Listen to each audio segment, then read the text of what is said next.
Bonjour et bienvenue, je vous parle aujourd'hui du film The Gentleman. C'est un film américain et britannique réalisé par Guy Ritchie et sorti en France en février 2020. C'est dans le film Wall Street, souvenez-vous, d'Oliver Stone, qu'un jeune trader demandait à un magnat de la finance quelle était la limite qu'il devait atteindre pour sentir qu'il avait réussi et prendre sa retraite.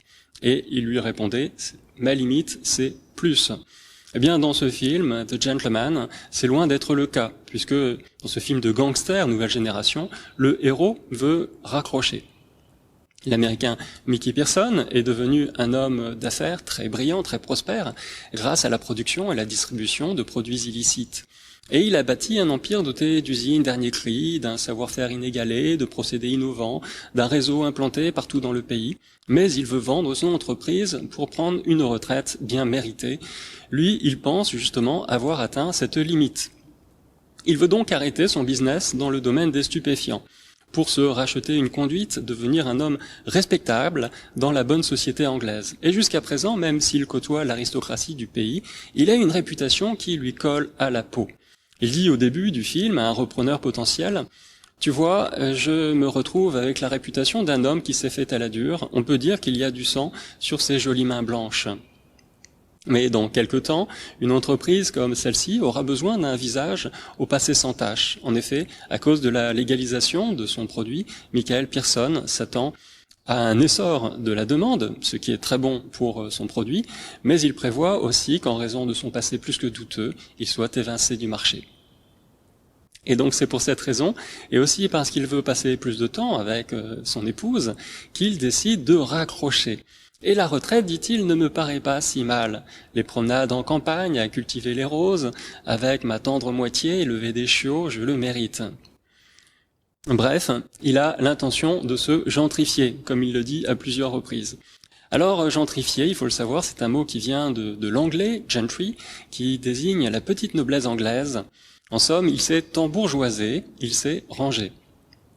Et derrière cet anglicisme, il y a en résumé tout l'enjeu du film. Parce qu'il s'est vraiment gentrifié, embourgeoisé, au point de vouloir se débarrasser de son affaire. Ça signifie qu'il est faible aux yeux des autres et qu'il est devenu une proie facile pour ses adversaires et ses concurrents. Et pour faire baisser le prix de la vente, ces deux principaux adversaires vont vouloir bien sûr saboter son commerce.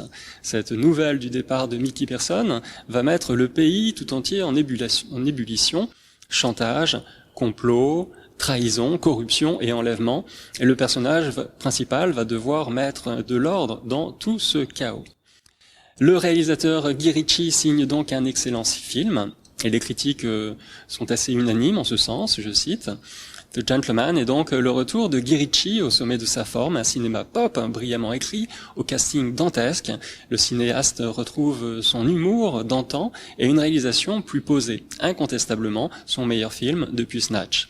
Le casting est absolument génial. Voilà, fin de citation. Sous des apparences vraiment nouvelles, le réalisateur brosse un portrait du personnage principal qui est finalement très classique, Mickey Pearson, interprété par Matthew McConaughey. Et malgré sa violence, une certaine sagesse se dégage de ce Mickey Pearson. Bref, un vrai gentleman, comme nous le rappelle le titre de ce film. En effet, la première raison pour laquelle il décide d'abandonner un métier où n'importe qui d'autre y aurait laissé son âme, c'est son amour pour sa femme. Je cite, « Je ne suis pas très émotif, dit-il, avec ce qui concerne l'argent, mais il y a un prix à payer pour le sang que je me suis mis sur les mains en restaurant l'ordre suite au chaos que toi tu as créé. Mais je suis très émotif quand je pense que quelqu'un a posé les mains sur ma femme. » Fin de citation. Alors ce film de gangster au genre profondément renouvelé nous rappelle que seul l'amour est capable de nous unifier en profondeur. C'est l'amour qui nous empêche de concevoir notre vie comme une succession d'instants. S'il n'y avait pas l'amour, eh bien on aurait tendance à installer comme des compartiments étanches entre tous les aspects de notre vie. Vie professionnelle, vie familiale, amis, loisirs, vie de foi même, centres d'intérêt divers et variés. Et c'est parce qu'il aime sa femme, Rosalind, que cette course effrénée vers la fortune dans laquelle il s'est laissé embarquer n'a plus aucun sens. Il ne fait pas d'effort particulier pour changer, mais son amour conjugal L'expérience de l'amour qu'il vit va mettre de l'ordre progressivement dans sa vie, l'unifier de l'intérieur. Et c'est assez fascinant, je trouve, de voir la sérénité, la maîtrise de soi, avec laquelle il traite la montagne de problèmes qui lui tombent dessus à partir du moment où il annonce qu'il va prendre sa retraite. Il les règle avec un calme souverain, sans surenchère, sans s'investir personnellement, outre mesure. Hormis, bien sûr, pour sauver sa femme.